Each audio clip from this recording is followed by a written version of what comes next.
je souhaitais porter des lentilles de contact parce que je ne supportais plus les lunettes et que j'ai la trouille de la chirurgie réfractive. J'ai donc décidé de m'adapter seul, simple et efficace. Ma première étape a été la recherche des prix. J'ai regardé sur Google, tapé lentilles et je suis tombé sur des plats cuisinés. Donc j'ai tapé lentilles de contact. Et là, il ne reste plus qu'à faire son choix. Il y a des lentilles journalières assez chères, des lentilles mensuelles moins chères, mais certaines avec du silicone et d'autres non. Peu importe, je ne sais pas ce que ça veut dire.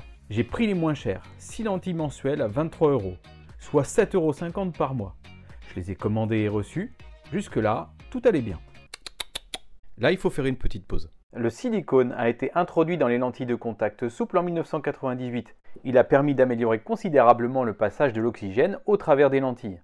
Cela a contribué à réduire les risques de complications liées au manque d'oxygène sur les cornets. Pour ma deuxième étape, j'ai cherché à savoir si les lentilles allaient être remboursées par la sécurité sociale. Donc, merci Google, je tape remboursement lentilles de contact et je tombe sur le site d'Amélie. Et voici ce que j'y trouve. L'assurance maladie prend en charge les lentilles de contact sur prescription médicale pour les indications suivantes: astigmatisme irrégulier, myopie égale ou supérieure à 8 dioptries, strabisme accommodatif, aphakie, anisométropie à 3 dioptries non corrigeable par des lunettes, kératocone. Les lentilles de contact sont remboursées à 60% par œil appareillé, fixées à 39,48 €. J'ai vite compris que je n'avais pas le droit à un remboursement, mais bon, c'est pas très grave. La troisième étape de mon plan machiavélique consistait à rechercher un tuto pour apprendre la pose des lentilles. Ça, c'est pas l'idée du siècle. Il ne le sait pas encore, mais le risque est de se blesser. L'apprentissage de la manipulation des lentilles doit être encadré par un professionnel de santé, et non par un tuto. Une fois les informations bien en tête, direction la salle de bain, et après une petite heure de galère, lentilles posées. Mais les ennuis commençaient. Mes yeux étaient rouges, très irrités, je n'y voyais pas bien, je n'arrivais plus à enlever les lentilles. Gros stress toute la soirée, je pensais que mon expérience en lentilles allait s'arrêter là. Donc le lendemain à la première heure, je pars consulter mon ophtalmologiste préféré qui se trouve à environ une demi-heure de route. Diagnostic, rien de grave, une petite érosion de mes cornets, mais c'est passé près.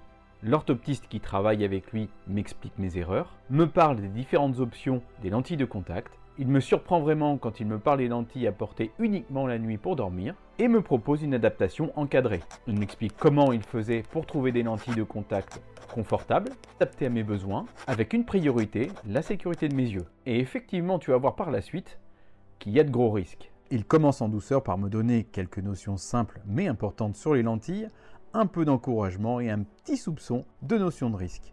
Et comme c'est quelqu'un de très sympa, il m'a autorisé à diffuser ses propos sur cette vidéo. Pour porter des lentilles de contact, je dois commencer par t'expliquer quelques banalités importantes. Il faut que tu saches que tous les problèmes de vision peuvent être corrigés en lentilles, que ce soit l'hypermétropie, la myopie, l'astigmatisme et même la presbytie. Cependant, pour commencer dans de bonnes conditions, il est important de passer par un bilan spécifique avec un ophtalmologiste. Porter des lentilles, c'est pas anodin, et les risques encourus vont jusqu'à la perte de la vision. Et ouais, parce que si tu mets n'importe quoi dans tes yeux, tu risques de prendre une sacrée doudouille.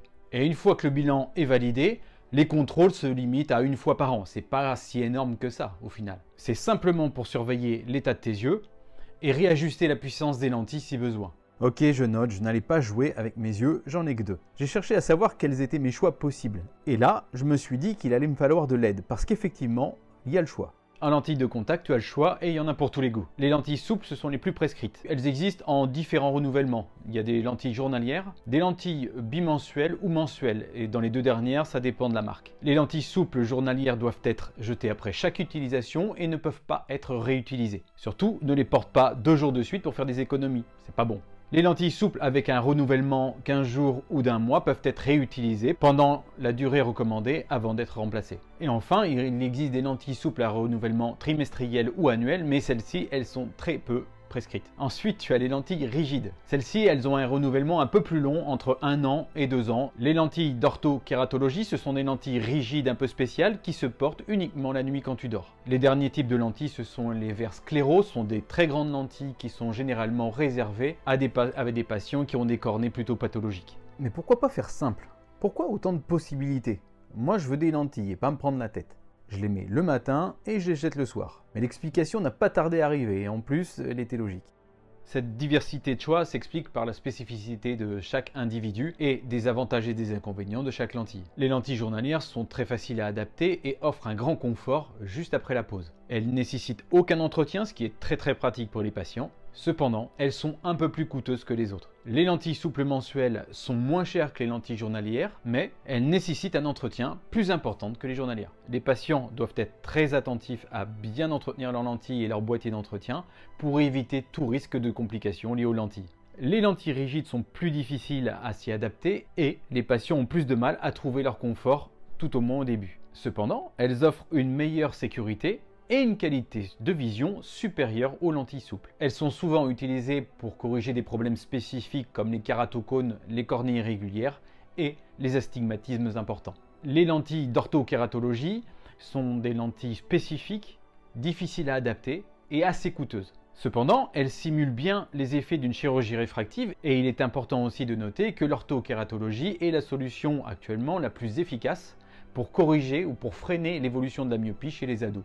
Après ces explications, j'ai décidé de leur faire confiance et j'ai pris la décision de me faire adapter. Restait à connaître la procédure à suivre. La procédure pour porter des lentilles de contact est simple, il faut demander l'avis à l'ophtalmologiste et se laisser guider. Et ça commence toujours par un examen clinique complet de tes yeux. Une réfraction, ce qui détermine la puissance de tes lentilles. Une prise de tension qui doit être surveillée tous les ans, ça c'est du basique. Une observation minutieuse de ta cornée et de tes larmes, qui doivent être de très bonne qualité pour pouvoir porter des lentilles. Et enfin, un contrôle de ta rétine, le fameux fond d'œil. En fonction de ton âge, de l'état de tes yeux, de tes traitements médicaux en cours et de tes besoins visuels, évidemment, l'ophtalmologiste peut déterminer avec précision ce qu'il te faut comme lentille et ses caractéristiques, telles que la forme, la taille, la matière et la fréquence de renouvellement. C'est tout ça le nerf de la guerre. C'est comme ça que tu as des lentilles adaptées à toi et confortables. Tu dois ensuite apprendre la manipulation correcte des lentilles pour pas te blesser, les règles d'hygiène et les précautions particulières à prendre. Toutes ces informations garantiront une sécurité optimale pour tes yeux. Donc là, j'ai compris que je n'allais pas repartir avec une ordonnance. Il fallait s'attendre à faire pas mal de tests et d'essais. Mais c'est quoi ces informations particulières? J'ai cherché à en savoir un peu plus. Pour porter des lentilles, tu dois respecter certaines règles. Ne pose jamais ou ne garde jamais une lentille sur un œil rouge ou douloureux. Ton œil est déjà en souffrance, il ne faut pas en rajouter. N'utilise jamais d'eau du robinet ou minérale pour rincer, nettoyer ou stocker tes lentilles. Et il en va de même pour tes aiguilles d'entretien. Dans l'eau, il y a des micro-organismes, les amibes. Ce sont les ennemis jurés de tes cornées. Pour bien comprendre, tu vas dans Google Images, tu tapes kératite amibienne et tu laisses le charme agir. Et pour les mêmes raisons, ne te baigne jamais en piscine, en lac, en rivière, dans un jacuzzi et même sous la douche. Parce que le shampoing, ça suffit pas pour dégommer les amibes.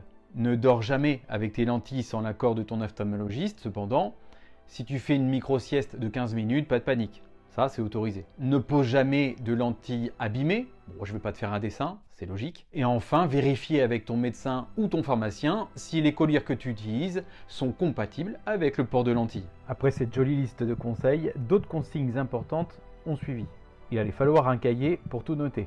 La pression commençait à monter et là, je commençais à transpirer. Non, ne note pas tout, mais écoute tranquillement la vidéo. Je vais mettre le lien vers la fiche sauf lentilles dans la description de la vidéo. Avant de porter des lentilles, tu dois connaître les consignes importantes. Avant de manipuler tes lentilles, lave-toi les mains.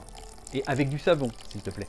Ne porte que les lentilles prescrites par ton ophtalmologiste, c'est indiqué sur ton ordonnance. Respecte bien la fréquence de renouvellement de tes lentilles, ça aussi c'est indiqué sur l'ordonnance. Respecte bien la durée de port préconisée par ton ophtalmologiste pendant ton adaptation. Respecte bien les modalités d'entretien et surtout ne change pas ta solution d'entretien sans en parler à l'ophtalmologiste. Si tu portes des lentilles mensuelles ou trimestrielles, après la pose de tes lentilles, vide tes boîtiers, sèche-les et laisse-les ouverts. Surtout, ne les rince pas avec de l'eau du robinet. Et enfin, respecte les règles d'hygiène préconisées par ton ophtalmologiste pendant l'adaptation. Comme je ne transpirais pas assez, il s'est mis à dégainer les risques de complications.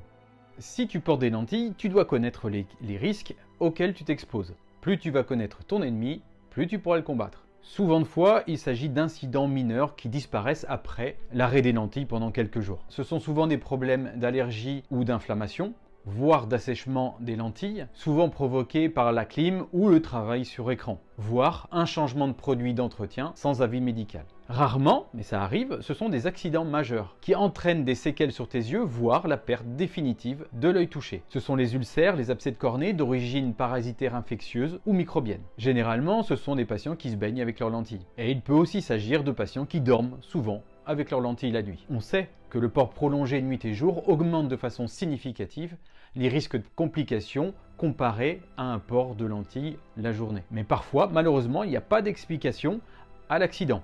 Et il faut en avoir conscience. Quoi qu'il en soit, si tu as un œil rouge ou douloureux, il faut absolument enlever tout de suite tes lentilles ou ne pas les mettre. Et si le problème persiste, il faut consulter en urgence un ophtalmologiste. Après ça, je ne savais plus si je devais porter des lentilles. Ensuite, ça s'est calmé. On a discuté des lentilles spéciales à porter la nuit. J'avoue que j'étais intéressé, on appelle ça l'orthokératologie ou orthoca. Les lentilles d'orthoca sont des lentilles rigides qui se portent la nuit pendant le sommeil. Lorsque les paupières sont fermées, la lentille exerce une pression sur le film lacrymal qui se trouve entre la lentille et la cornée. Cette pression va temporairement modifier la forme de la partie supérieure ou superficielle de la cornée, ce qui va provoquer un changement de vision et sa correction. Le lendemain matin, lorsque tu enlèves les lentilles, les cornées conservent leur forme modifiée et la vision reste corrigée tout le long de la journée du lendemain sans avoir apporté de correction optique supplémentaire. L'orthokératologie peut corriger l'hypermétropie, la myopie et l'astigmatisme. Cependant, il existe encore des limites pour corriger efficacement la presbytie.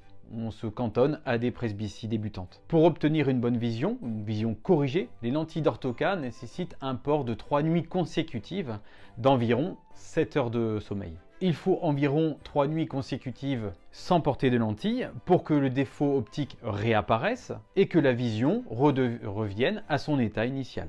Et comme pour toutes les lentilles, il est nécessaire de faire un bilan régulier chez l'ophtalmologiste pour savoir si les lentilles sont encore efficaces, donc adaptées à ta vision, et connaître l'état de tes yeux. En ce qui concerne l'hygiène, c'est la même chose. Il doit y avoir une hygiène irréprochable pour ne pas prendre de risques et ne pas entraîner de complications. L'orthoca m'a vraiment remotivé pour les lentilles et je me suis détendu. J'ai voulu poser quelques questions supplémentaires. J'ai ainsi voulu savoir pourquoi les lentilles asséchaient les yeux. Plusieurs facteurs peuvent expliquer l'assèchement de tes yeux par les lentilles. La pose de lentilles sur tes yeux déstructure ton film lacrymal, déstructure tes larmes, ce qui accélère leur évaporation et provoque l'assèchement. Les frictions mécaniques exercées par tes lentilles sur tes yeux entraînent une inflammation et un assèchement de tes cornées. La gêne peut être exacerbée par un problème d'allergie dû aux produits d'entretien. Et on sait que les lentilles privent en partie tes cornées d'oxygène, ce qui provoque des symptômes de sécheresse. Quoi qu'il en soit, il y a rarement de gêne si tes larmes sont de bonne qualité et que tu es jeune. Par contre, si tu débutes les lentilles avec les yeux trop secs, là les symptômes vont pas se faire attendre. Et donc la question suivante s'est enchaînée naturellement. Quoi faire si mes lentilles m'assèchent les yeux ?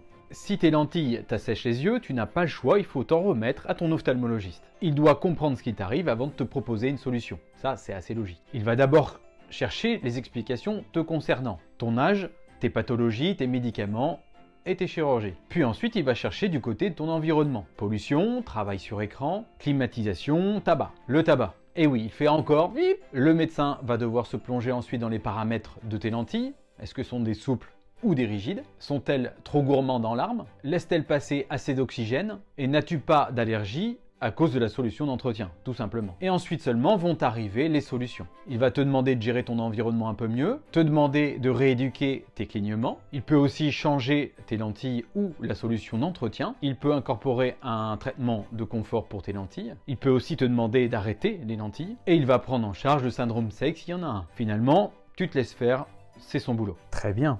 Mais comment réduit-on les clignements? Si tu as les yeux secs, une des causes, c'est peut-être que tu ne clignes pas assez. Tes larmes manquent de substances grasses, ce qui accélère leur évaporation. Une des solutions, c'est la rééducation de tes clignements. Ce n'est pas vraiment une rééducation, mais si tu te forces à répéter la séance qui va suivre, tu vas prendre de nouveaux réflexes et cligner plus souvent, et mieux. Pour cela, ferme tes yeux fortement, pendant 3 secondes environ, puis relâche. Et recommence cette procédure 4 à 5 fois toutes les heures. Et surtout quand tu travailles sur écran. Quand on travaille sur écran, on cligne beaucoup moins. Je sais, c'est pénible, mais c'est efficace. Et ça, il n'y a que toi qui peux le faire. Je ne peux pas le faire à ta place.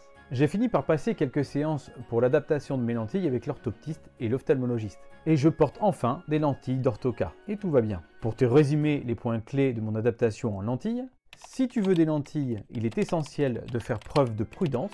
Ne fais pas les choses seul de ton côté. Va voir un professionnel. Assure-toi de suivre ses conseils pour une utilisation sans problème. Évite de faire n'importe quoi avec tes lentilles. Manipule-les avec soin et ne les expose pas à l'eau. N'oublie pas de retirer tes lentilles si tes yeux deviennent rouges ou douloureux. Cela peut être signe d'irritation ou d'infection. Après avoir fait de belles boulettes au début de mon adaptation quand j'étais seul, l'ophtalmologiste et son équipe ont bien redressé la barre. Et tout s'est bien passé finalement.